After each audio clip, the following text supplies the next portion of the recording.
Good morning, everyone. Hope you're doing great. We are here. Yep. And we are here to answer your questions. Anything that we say is not meant to cure, diagnose, or be a replacement for your prescription medications. Check with your doctor before taking any of the advice that we give you. Now, there's a lot of questions. I do want to cover, we have several quizzes today, Karen, some very exciting quizzes. How many? We have 4. And these are amazing questions. And I'm going to test If you do say so yourself. If I designed them myself. But they're going to test your knowledge to see if you've been watching the videos. I'm also going to be talking about sun, vitamin D, and melanoma. There's been quite a few questions on that. People like, on one hand, oh, don't go out in the sun. On the other hand, we're deficient in vitamin D, so what do we do? There's some really specific information about that I do want to cover on a recent study, which is very credible. It's not an observational study. And then I'm going to also mention and talk about hair loss, especially if someone has a thyroid issue. You need to actually stay tuned for that if you want a full head of hair. All right, so I tell you what, I'm going to go right to Tom. He's been waiting patiently. Are you there, Tom? You're in Florida. It looks like I cannot press this little button right here. So we're going to fix it. So while you're fixing the button, I'm going to answer the question, because Tom had a question. Did a 91-day dry fast. Wow, 91 days? Beginning heart palpitations. Well, dry fast. That means no liquid. It's impossible to do a dry fast for 91 days. You would die. Right. Yeah. So I don't know how he did it, but maybe he's the first. What's that? Terry, what was that? That's incredible. That's like I mean, I don't think we could last for more than 3 days without water. Well, that's what they say. I mean, I've seen, you oh, know, it's working now. As an advocate, I've seen people have, wet their lips or, whatever, and actually go for longer than 3 days. Well, let's see what Tom has to say about that. Okay, Are you there? Tom. Are you there, Tom? Tom? Oh, wait. Yes. There he is. Great. Okay. Tom, tell me, how did you do a 91-day dry fast? Good morning. How are you, sir? Wonderful. I attempted a 5-day dry fast. I got to the 91st hour, and the heart palpitations were so terrible. You know what? I needed to break it. You know what? I kind of misread this. I thought that was day, but it's actually hours. So now it totally makes sense, We were Tom. saying you did a 91-day dry fast, and we were mystified. Wow. Maybe you were out of your body by now and just... That's amazing, Tom. So, so you start getting this heart palpitations right around the 91-hour mark? Very bad, yes, sir. So yeah. I took some bone broth and some of your electrolyte powder, and it goes right through me. So I can't hold any food in. So yesterday I literally had 3 of your electrolyte drinks and trace minerals by the dropper, and it makes it okay, but I can't keep food in. Any help, sir? Yeah, sure. So I think this really has to do with your flora, your friendly bacteria in your gut. There's obviously something not quite right there, and you're not able to have the microbes help you in the absorption of certain things. I also would look at your pH. I don't know if that's an issue in your stomach. It might not be, but here's the thing. With the electrolytes, you're supposed to absorb those in the small intestine. You may want to just take small amounts and build up your mineral reserve. There's so many people that have what's called a subclinical mineral deficiency, and it doesn't show up in the blood, but they're actually deficient inside the cells. So if you do a fast, you're not actually eating, so it's going to magnify. Then all of a sudden you're going to start having symptoms of mineral deficiency, specifically potassium and magnesium, and that's where you get the palpitations. So we know it's a deficiency of magnesium, potassium. There's other factors involved too. You got pH, you have the microbes. There potentially could be some damage in your colon, like from pre-existing stuff, scar tissue, I don't know. But I would, at this point, I would maybe start eating a little bit more and include the electrolytes with the food to see if that doesn't help, and start adding more probiotics to start to increase the microbes and maybe a little fiber. Okay? Let me know how that goes, Tom. All right, let's go to Esther from Oklahoma. Are you Hello. there? Hello. Can you hear me, sir? Yes, I can hear you fine. Can you hear me? Yep. Yes, sir. Good morning. Good morning. I have three short questions to ask. I have been on keto since August the 12th, and as of today, I have lost 35 pounds. Congratulations. I am on my sixth. Thank you, sir. Thank you. Thank you to you, too. Today is my 6th day of intermittent fasting. Okay. I am losing my hair. Okay. My nail is brittle, my skin is dry. So I started using this multi-collagen by a company called BioTrust. And it gives me 10 grams of collagen protein per scoop. Will that affect my autophagy and break my fast? Okay, that's question number one. Okay, what's number two? Yes, question number two. On salads and veggies, how do I break it with leafy green vegetables and steamed vegetables? Okay. That's number two. Okay. Number three, I am doing Dr. Frank's 42-hour protocol, and he says the 5-day fast, or this, which you call IDM, intensive dietary management, should not be done without a doctor's supervision. How often do I have to do this 5-day fast? And I'm just scared because I'm not hungry, but I'm going to break it tomorrow morning because that will be my 5th day, and I'm scared sometimes. I don't know what's going to happen. All right, so let's answer the first question. Hair loss, that brings me up to the first tip, Karen. The first tip of the day is like hair loss. What's the missing link? There's so many people that add collagen and protein, and it doesn't fix the hair. In order for the hair to grow, you need several other helper things to kick it into gear. And when your body makes protein, and it's minerals, but not just minerals. It's trace minerals. It's a special type of mineral, trace mineral. So there's about 4 different trace minerals that are essential for the hair, but there's one that's really important and very common as far as a problem. So of course iodine, that's a given. Copper, selenium, very important. But one of the ones that will really help your hair growth would be zinc. Taking more zinc. If you get enough zinc, you'll be able to not just help your thyroid convert T4 to T3, the active form, but also make the hormones themselves. So it's not just the conversion; it's the making the hormone, and it's also good. It's involved in like 200 additional proteins. So you need to add zinc for the hair, especially if you're on keto and you're losing your hair. And even if you have alopecia, which is like little patches all over, zinc is really, really, really important. Second question is, if you're coming off of a long fast, I think it'd probably be a little bit better to have more of a sautéed vegetable, because it's just a little easier to digest, and especially if it's a longer fast, it's just it's a good transitional thing.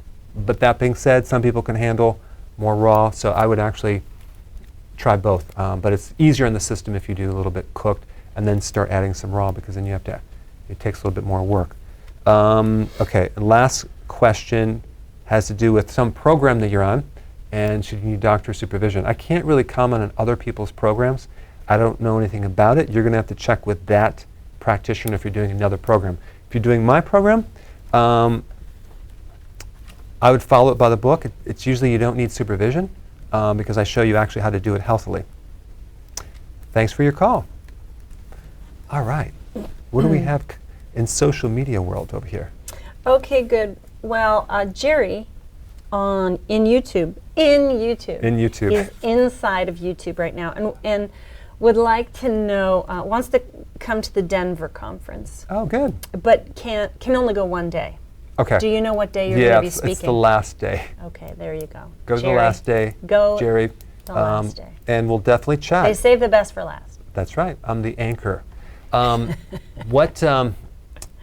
Some people might not know what Jerry's talking about. So there's this low carb Denver summit, okay, and I'm going to be talking there in addition to our regular summit at the end of August, which you'll get a promotion on soon. So I'll be there in Denver, and I would love to meet you guys because it's a quite a long summit. There's 3 days, a lot of speakers, so I'm going to have a lot of time to talk to people. So if you wanted to come out, we can chat. All right, good. Well, Olga Yeah. is also inside the YouTube Okay, good. and wants to know if she's doing keto and IF, but says that she has calf swelling. I don't know if that's inflammation, I don't know if that's tenderness or what's happening, but that's the way she's describing it. What could be going on there, or what should she do? Anything? I thought she was going to say calf cramping. Right, so did I. So then but now she's I have to. swelling. So if you're doing swelling, it has to be something that you're not supposed to be eating. Some ingredient that's doing it. It could be like even some sugar alcohols or some reaction food-wise to some allergy. I would really look at that. Now, if you guys suspect some rash or swelling or reaction to food, it could either be you're getting some food from the grocery store that it has hidden things, like even like it could be like old rancid oils that you're reacting to, which are high in omega-6, which are inflammatory, or you have an allergy, which you need to get a test done and to find out what it is. Okay. Yeah. Good. So Nicole, who's inside the Facebook, I can see her in there. the Facebook, she's got dry eyes and is asking, is that an electrolyte issue? No, that is a fatty acid deficiency. It's usually vitamin A. She needs more fat. But here's the thing, those people usually are having a lot of fat, but they're not able to digest it because they don't have enough bile, or there's a problem with the gallbladder, in which case they need to take purified bile salts. Which is in The gallbladder formula. drberg.com. Yeah. Okay. I'm not biased. And I'm not biased, I'm my own but product. it's the best. Right, it is the best. Okay, good. And then let's do another here. Janet, who is in the YouTube, says her husband's PSA, you're going to have to define that, is really high. Will keto help? Absolutely, because what you're going to do is you're going to reduce insulin. You're going to help normalize insulin. And so think about what insulin is. Insulin is it's an anabolic hormone. It actually makes things get bigger. Anabolic. Builds things up. So like it can enlarge organs like prostate, things like that.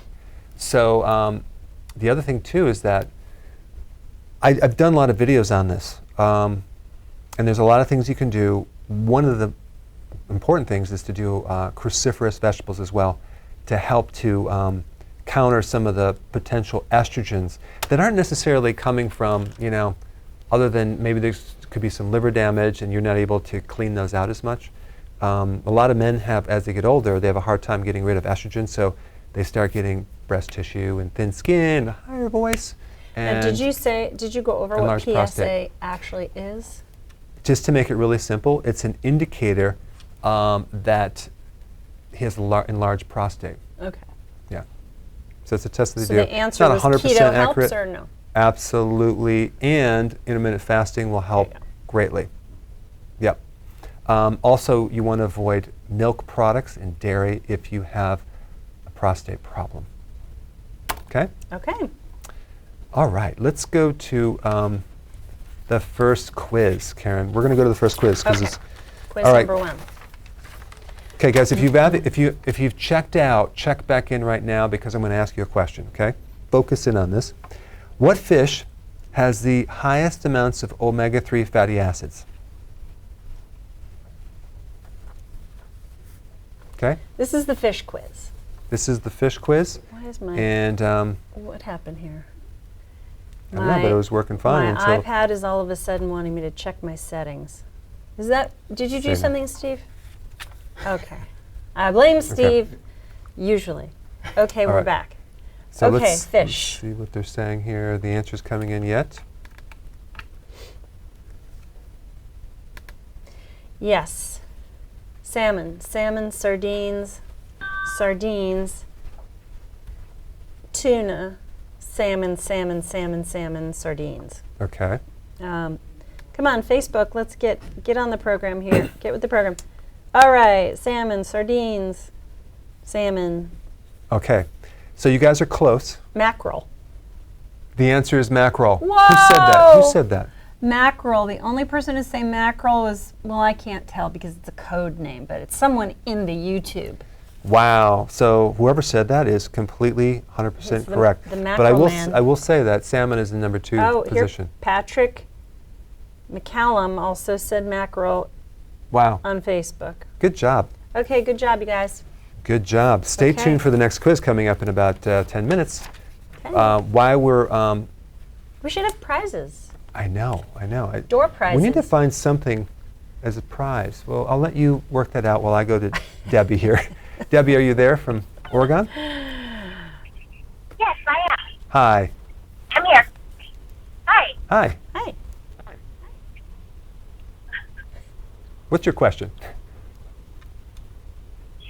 I would like to know, how do you know when you are in ketosis? Mm-hmm. Good question, Debbie. There's 2 ways. One is you can test your urine or your blood. When you're first starting out, you'll be able to see it in the urine. But as you do it over a period of time, it won't be in the urine because you're going to be using those ketones and they won't end up as a waste in your waste. So you're going to be utilizing, be more efficient. So the blood test is the best way to measure ketones. However, there's other ways to kind of know if you're in ketosis if you don't have a test. 99% of the time, if you're doing a low carb, and I'm talking about below like 50 grams or 20 grams, you're going to be in ketosis. But I like to use this one indicator. Are you ready for this? If your hunger goes away, then we know you're in ketosis. So no more hunger. You can go long periods of time without being you're hungry really full. or craving. You are in ketosis, okay? So because that's just you're burning your fat. You're doing good. I think that's actually the best way to do it. And then if you see your belly shrinking, we know you've been in ketosis. Thanks, Debbie. Was that simple enough? A good indicator? The belly shrinking? Yes. All right, Karen. Is it my turn? It's your turn. Okay, good. Pamela wants to know, what are good foods to reduce inflammation? That's a really, really good question. It's important. All right, let's go to the next question now. Pam, That's a very good question.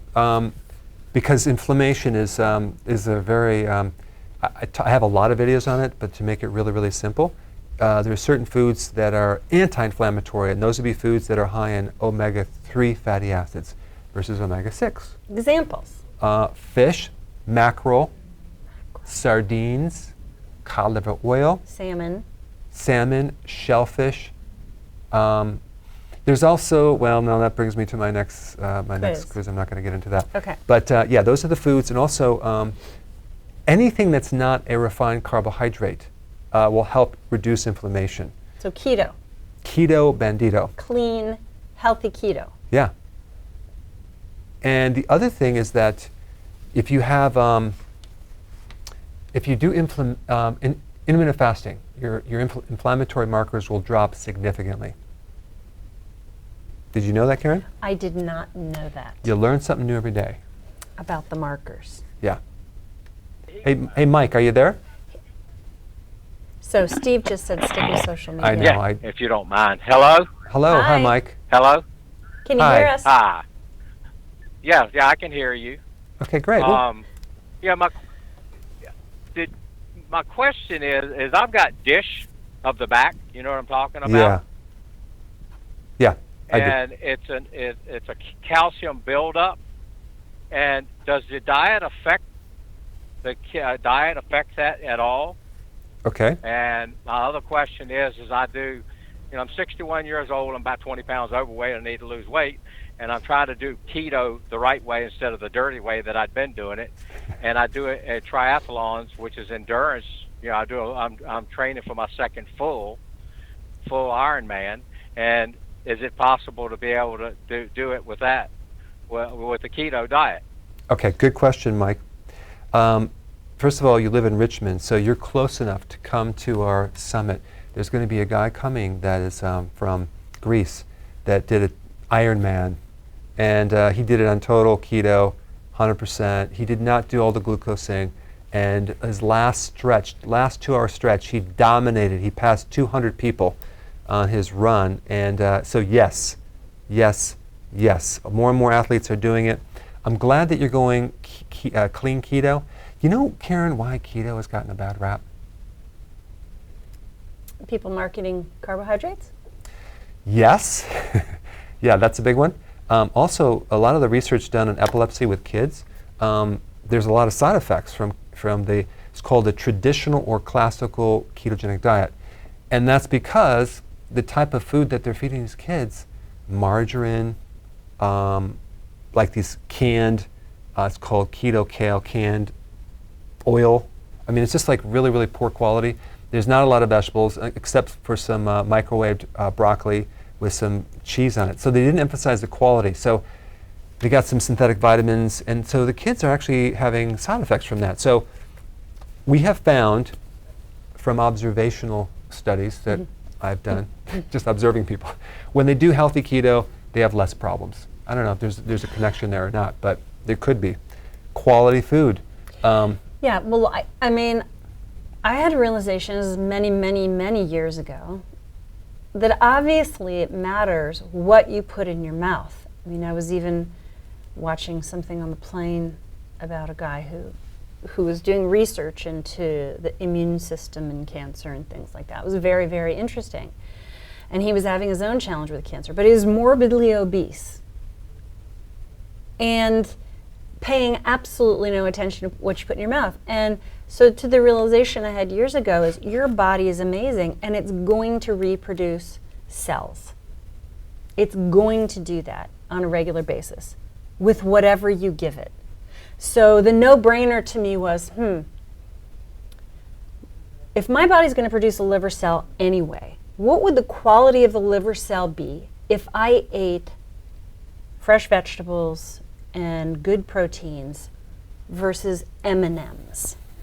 Good point. So if I ate M&Ms and donuts and sugar drinks, what would the quality of my cell be and the quality of my liver or the strength of my system be? I think it'd be crappy. It's a little bit of a no-brainer. It's really a simple point. It really is. Someone just clicked off him, but I wasn't done with him. But I will say that yes, you need to do keto, the healthy version, and you're not going to have the side effects that you would if you did dirty keto. Now, the other thing with DISH, if you look that up medically, it's going to, there's a lot of unknowns. Like, we're still doing research, we really don't know what causes it, and these are the symptoms, and this is the prognosis, and blah, blah, blah. But honestly, if you take a look at keto and intermittent fasting really do one very powerful thing. They help you normalize insulin, which then will help you regulate calcium, so you don't get the need for calcium deposits as much, because it actually helps the inside of the arteries. So it'll also help the spurring and the other problems that you have at the end plates of your spine, your vertebrae. So I would put in this basic thing of healthy keto and intermittent fasting. The body goes into this really interesting survival mode thing where it starts to heal and repair at a very high rate. If we take the opposite of that, we take stress, cortisol, that destroys your joints and your bones. That's why women that are postmenopausal start getting hunchback and bone loss and osteopenia. So if you actually put these two things in, Jess, I think you'll be very, very happy. So yes, I would see you in recommend it. August. Yes. Okay, good.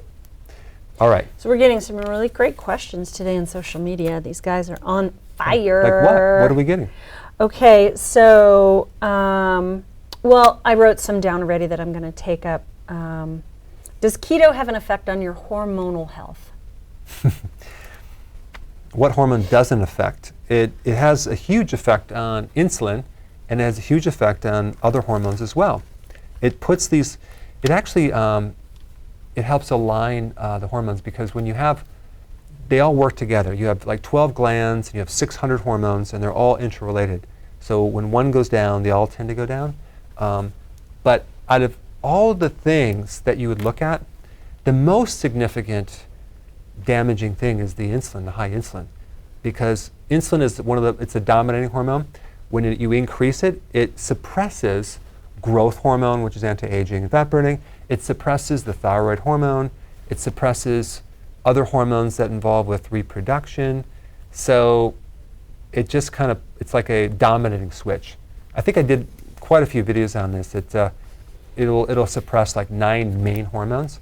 And so when you actually handle that, all these other hormones start coming up, to normal. So that's a yes. That's a yes.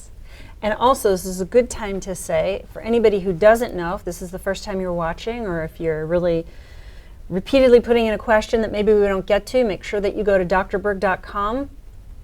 There are, 5,000 videos on there. You can search by category. You can search by a keyword.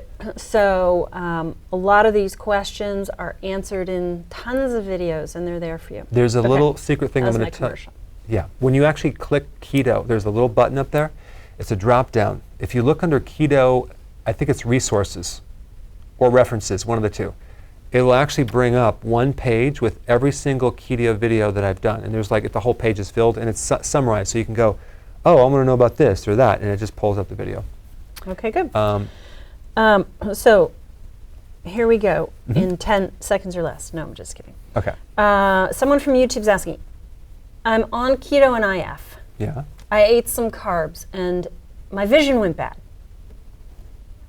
Now, you can't, this is the 30-second. Did you notice that I didn't bring my glasses? You don't have the the magnifying screen is off. Last week I had a healing. No, something that happened to my eyes. All of a sudden I started seeing. But I shipped. But it's not that you were eating carbs. No, this was something different. What I did is I just did one simple thing. Do you guys want to know this? Do you guys want to know what I did? Let me see. Of course they do. No, I don't think they're interested. There's a little lag. I don't think they're interested. So don't. All right, I'll tell them. Okay. All I did is take my fasting, and I went from 18 hours a day to 21 hours of fasting. That's all I did. A couple more hours of fasting. And apparently, my body kicked in there and, started to heal my eyes, and now I can see.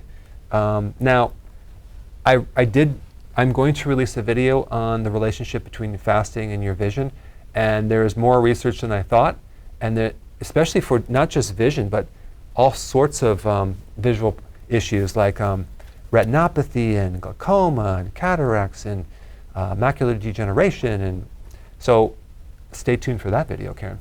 There you go. Okay, good. And then there's lots here, but mouth ulcers, not healing. Now this question, this person didn't say, it's about their mom, and they didn't say that they're doing healthy keto and intermittent fasting. So when you hear this answer, I mean, obviously the first thing is she should be on healthy keto and intermittent fasting. But let's say she is, what would you do? If it's a mouth ulcer, it's likely going to be a virus. There's a virus involved, and the virus is coming out of remission, so you can't kill it. So you have to put it in remission, and the best thing would be zinc. Zinc is going to be the best thing, and how much? Reduce your you stress. Referred to zinc earlier, and we had a lot of questions saying how much zinc is a good amount? 10 to 15 milligrams. And realize if you take zinc over a longer period of time, you need to take copper with it. I did a video on that. You can watch that. One thing that I'm going to be, we had this really popular product. It was the Trace Minerals Liquid. And then there's been an issue with too much iron in that product. So we yanked it, and now we're replacing it with a completely different formula, better, because now it has not only the trace minerals, it's in a capsule, but I actually increased some other additional trace minerals with it, zinc and copper in the exact ratio that you need, plus a couple other minerals that are very, very important. So that way when you take this trace mineral, it's going to be way better than the last product. And it's a capsule now, so no more liquid. Okay. Stay tuned, maybe another week or two. All right. What did he say? We're going to try the phones. Rita, you're from Indianapolis, Indiana. You had a question. Go ahead. Hi. Thanks for taking my call. A couple of things about my body is I was an alcoholic for 2 years, and I stopped drinking January 1st, and I went and started doing keto January 18th, Mhm. and I have my gallbladder removed, Mhm. and I deal with adrenal issues. I'm starting to. I feel the keto working. Like a lot of like my heartburn is going away. I'm eating tons of salad, and healthy fats and all that. But I have like this, like all day long. It's like a right shoulder tinge of a pain, and also the same in my right side where my gallbladder used to be. Same thing. So I was looking at your digestive formula. I was also looking at your gallbladder formula, trying to figure out which one of those would be best. I take apple cider vinegar every single day, and I take another supplement with ox bile in it. Yeah. But well, I just wanted to go to yours, and I wanted to hear what you think may be causing me to notice that pain. Okay, so just one quick question. How many years were you an alcoholic? 2 years. Okay. All right. So here's what I think that's going on. The right shoulder pain is definitely referred from either the gallbladder, probably the liver, and you're on the right track. So I think it's just a matter of time before things get better and better and better. That being said, I've done videos on the liver body type. This is where this comes into play. In the book that I have everyone does the basic program, keto and intermittent fasting for 2 weeks, and then they can branch off into either the adrenal, the thyroid, the ovary, or the liver, in which your case I would focus on the liver. In that book, I mentioned that the amount of fat is a little less than other body types. So because you might not have the capacity to have that much bile to handle some of the fats, so it can create a strain on the liver and cause that right shoulder pain. Listen, I had this problem for 12 years. I didn't know what it was. So this is what you do. Go down, have a little bit less fat, not too much less fat, but just don't add the MCT oils, and probably just go a little bit less with that and the butter and the whole thing. Keep doing what you're doing, and then just watch the video on. It's called the it's called the liver and gallbladder flushing, and do that exercise on the left and the right side each day. I would take milk thistle for sure. You also need a lot of nutritional yeast, and basically just give it more time. You're on the right track. These things take a while. It takes like 3 years to get that liver in a good shape. You're going to find over the months it's going to get better and better and better. So you're on the right track, Rita. So just keep going. And then Maney is in the house from Michigan.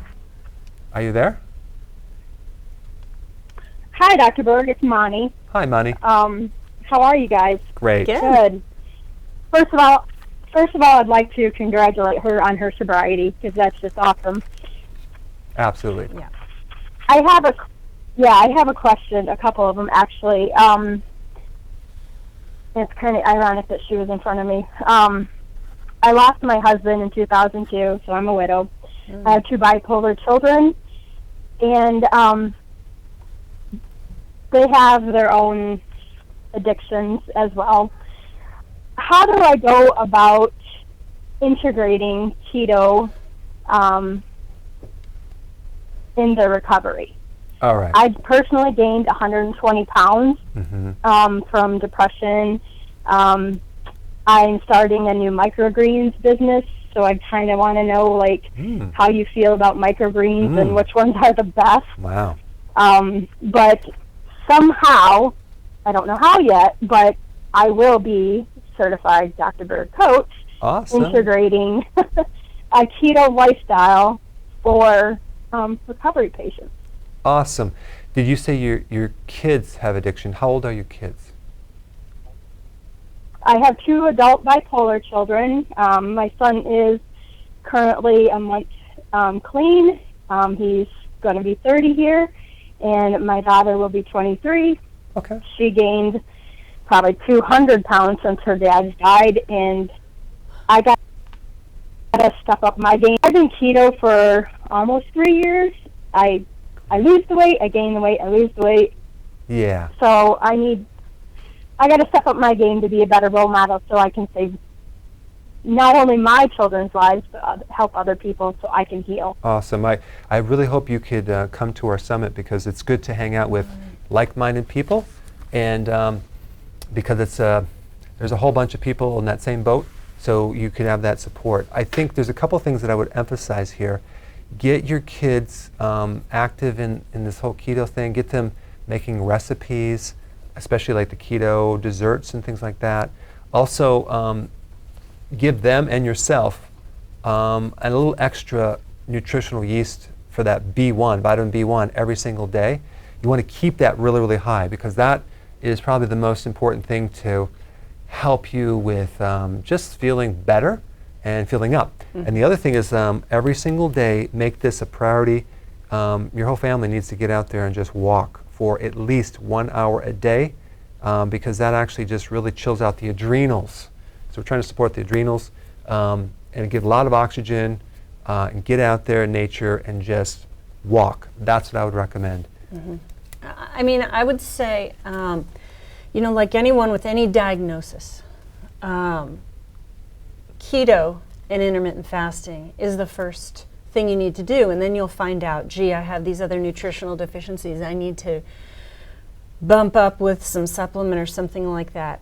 And in your case, because you have the awareness, you do have to set the example. What I want you to do, Moni, is I want you to email Dr. Berg at drberg.com, and I want you to, in the body of the email, just say, please forward my email to Karen, because I want to have a little more of a conversation. But you do have to lead by example, just like other kids that are, you know, obese or have other diagnoses, however old they are, or husbands or mothers or whatever. You do have to lead by example. And since you do know and you have done keto and obviously, you know, fallen off or whatever, a key thing is just keep educating yourself, because the more understanding you have about it, I mean, it's like asking a kid to change their lifestyle when they have no understanding and no reality. What's in it for me? Like, how is this going to make me feel better? No one's going to do it. It's going to have the viewpoint of I can't have this or whatever. And a lot of times when you have addictions, then you have substitute foods like sugar and things like that, and carbs. And so you have to start and email drberg at drberg.com, and I'm going to send you something so that you can get started and then see how you can make it go right to come to the summit. And maybe your kids would want to come too, and get, you know, an understanding for themselves. And yeah, it's one of those things that your health has to be continually created every single day. And you know, you slip and fall, well, you just keep creating it until you build this huge reserve of health that you're actually really stable. It took me many years to not cheat. And so, you know, it just does. It takes a process. Time. It takes time, and just some people that are super fit and super into keto and intermittent fasting and taking care of their health, they might notice a subtlety, like, I mean, look how long. You fly on a plane and eat something on a plane, and the next day your eyes are bloodshot or you're swollen or something like that. It's because, I mean, look how many times. Look how long it took Steve to get his act together. I mean, and it was like 2 weeks. Work in progress. Yeah, he's a work in progress. All right. Okay. Thanks for your call. Now, we do need to go to the next quiz, because you have 4 of them, and it's 11:38. Okay, I'm ready. Okay, quiz number 2. What is the highest source of non-animal omega-3 fats? Non-fish, I'm going to give you guys a choice between flax and walnut. What has the highest amount of omega-3 between those two? It's non-animal. I see. And of course, I know some of you are going to say that, yes, Dr. Berg, it's true that they're omega-3 fatty acids, but they're more of the precursors, the ALA, not the DHA. I'm sure everyone was going to say that.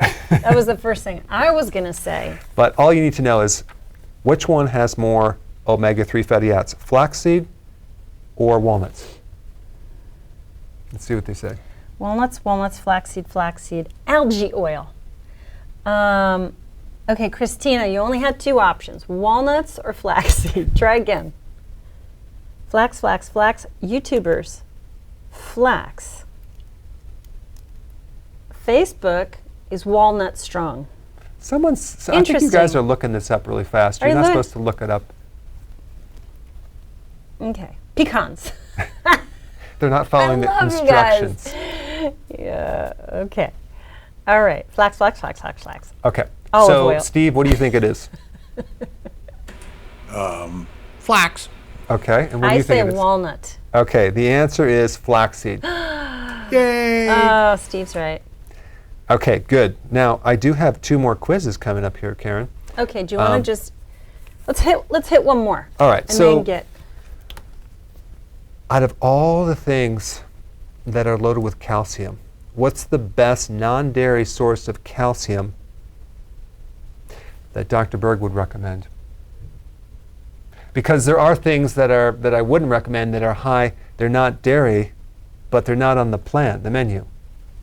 So I know this might be a hard one, but what would be the best non-dairy source of calcium? best non-dairy source of calcium. Bacon. Christina, Close. I like it. Close. I think we should go with God, bacon. that's funny. That might be an answer to the other question, actually. So, okay, we have to fast forward. There might be some lag here. What are people So saying? repeat the question. Oh, okay. What's the best source of non-dairy source of calcium? And I'm going to just put a little clause in there that Dr. Berg would recommend. That Dr. Berg would recommend. And I'll explain that once I answer the question. What do we got? Okay. Well, we're getting some interesting answers like eggshells, but I don't really know. I don't actually have a single eggshell recipe.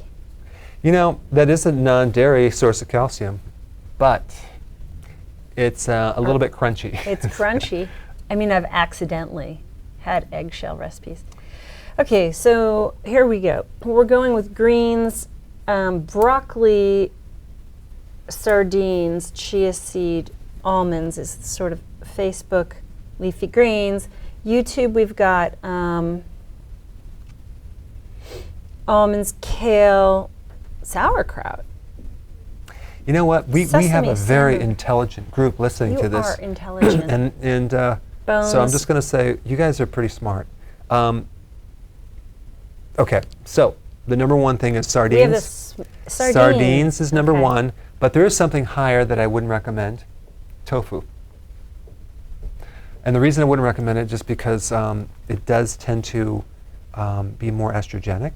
However, if you're a vegan and you want to do some tofu, it is a source of protein and it is a source of calcium, but it is higher than sardines. But the thing that I'm going to recommend is the sardines. That's my little clause there. So that's number one, and then number two would be the kale, collard greens, bok choy.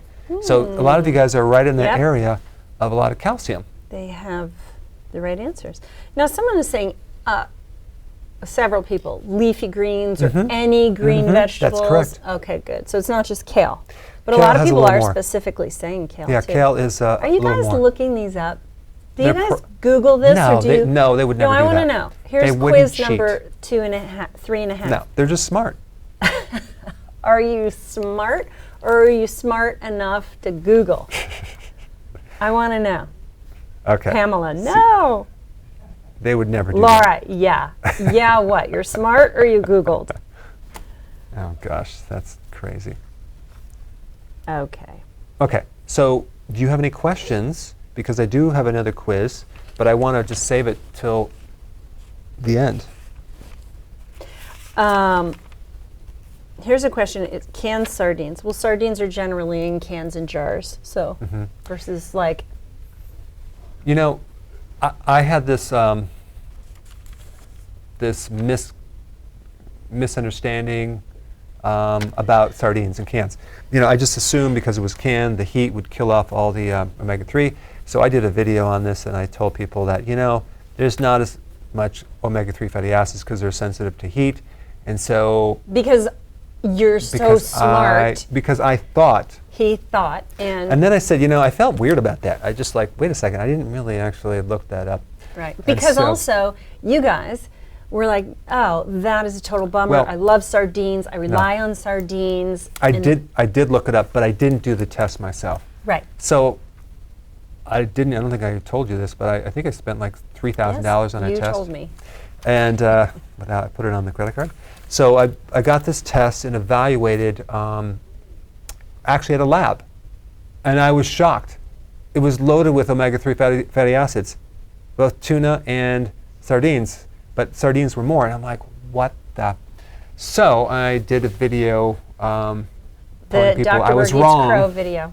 I was Dr. Berg wrong. Eats Sardines video. Yeah. So guess Good. what? Well, it's good to be humble and when you're wrong. And you can actually have, which I do on a regular basis, right? Could do it a little more. A little bit more wouldn't hurt, but But no, the thing it was is, great. like, It was you great. Get, you get omega-3s in cans. That's just amazing.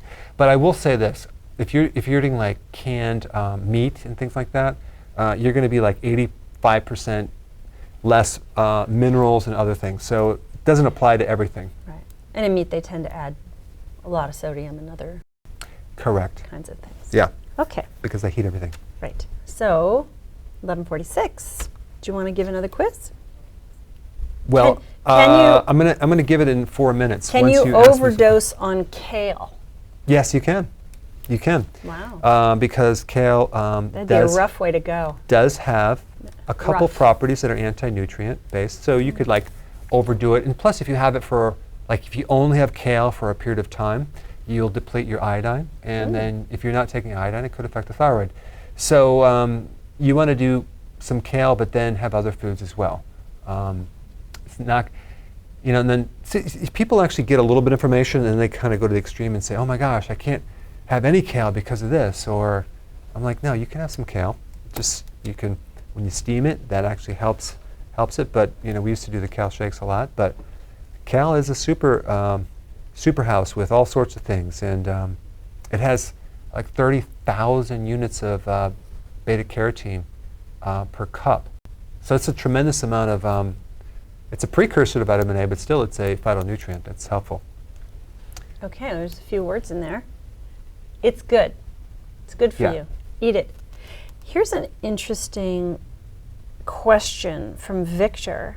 Can grapefruit, Grape nuts? grapefruit, can a diabetic type 2 eat it for breakfast to lower the sugar levels? I wouldn't go that far. It's obviously better than an orange, but I would not do that because it does, if you look at the amount of sugars in it, it's not low. It's not extremely high, but it's still sugar, so it's not the best thing. First of all, a diabetic type 1 should not be consuming, if you did breakfast, that would be, you're actually going to then now increase the demand for insulin. So now you're going to need more insulin to lower the sugar. So why not just fast and just fast a little bit longer and then adjust your medication? Because if you can decrease the need for insulin when you're a diabetic type 1, that's going to be very therapeutic long term. Insulin has side effects, so that's all I'm saying. And that adjusting of the medication always happens with your medical doctor. Yeah, I didn't tell you to adjust anything. No, your medical doctor would do that with you. You didn't hear it from me. If you feel any better, do not blame us. Don't say it. Okay, so Marilyn says her daughter has Meniere's and PCOS, and she says that she can't have salt. Or she's being told she can't have salt. What would be any other recommendation or help? I would, she said he has insulin resistance, right? She said Meniere's and PCOS. PCOS, okay. So right there it tells us that there's a higher level of insulin and you have insulin resistance because that's what's underneath the PCOS. When you have insulin problems, you can have neurological issues. And some of those neurological issues can even be neuropathies of the feet. There could be problems with the autonomic nervous system and the nerves that go to the inner ear. Absolutely. So if you actually watch a video that I'm going to release on PCOS coming up real soon, you're going to be excited to learn about that and what to do about it, because I interviewed Naida Pataguana, Oh, Nadia. Nadia Pataguana. She And was so at the she's a summit doctor. last year, if you Yep. were at the summit. And she had an amazing story to tell, just an amazing story to tell. And Yeah, if and you're so a you- woman, you will love to hear about her. It's about lowering the insulin. It's about doing keto, and I think your Meniere's will actually improve. I'm not promising you 100%, but it can be helpful. The point is that this is what she brought up, what I think is a very good point. 30% of women have PCOS. That's crazy. And Do they have it and not know it? Is that an estimate, or I don't know it's if- diagnosed? I think like it's 30% of the population is diagnosed. Well, it makes sense because the majority of the population has insulin resistance, and that's really what it Oh, comes I from. see. But here's the thing, Karen. One of the symptoms of PCOS is you become infertile, and you also lose your cycles, and you can't get pregnant. So here you are, you have insulin resistance, and now you're taking fertility drugs to have this child. You get pregnant with insulin resistance, which is not very good because now the child is susceptible to getting diabetes and this problem and metabolic syndrome and overweight. Like, it's, if you really understand insulin, you can completely avoid that whole situation and have very healthy babies.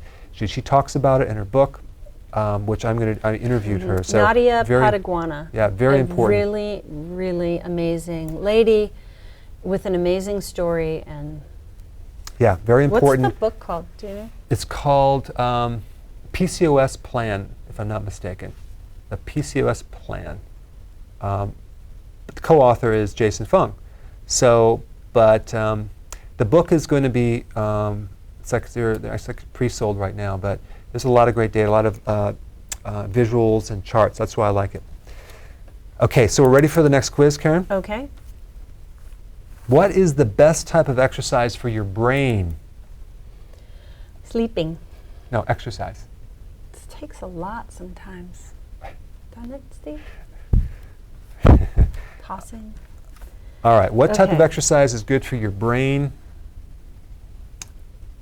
Okay, Okay. we're not talking about what's good for your pancreas. What's good for the brain, exercise-wise? Okay, while this comes through, because Yeah. there's generally a little lag time, Val on YouTube wants to know, do women need to take collagen? No, in fact, the collagen really is not the best way to build muscle. It has some great properties. Collagen is really, especially in bone broth, it's actually really good for the gut. So it is good for that. But I think I never actually consume collagen. I don't. It's badly processed a lot of times. I'd recommend you do a higher quality of like eggs, something like that. That's what I would do. But that's just me, Karen. What do we got? Wow, this is all over the place, but this is really interesting. So there's two categories. One is walking. I don't know if you guys just heard that, but sorry about that if you did.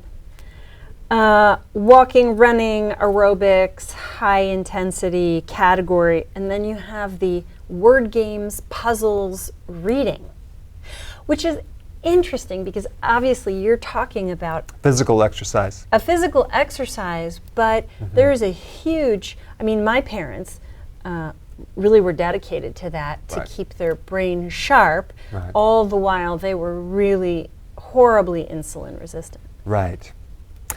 Go ahead, the Exactly. answer is. The answer is an increased volume of aerobic exercise. And I'm going to explain what that means. It's just any exercise that increases a lot of oxygen is what's good for the brain. Now, let me explain what that means. That like biking, running, swimming, sports, treadmill, all that stuff is the best. Walking, a lot of oxygen, versus the short, high intensity interval training for really short.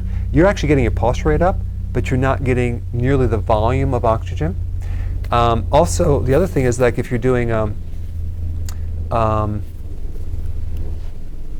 weight training, for example, and you're not really breathing that much, you're not getting your lungs activated, it doesn't have the effect on the brain as other exercises. So if you include in your workouts a higher type of exercise that involves you breathing a lot, that would be the best. Well, it's interesting because one person said inhaling and exhaling. That's right. That's exactly right.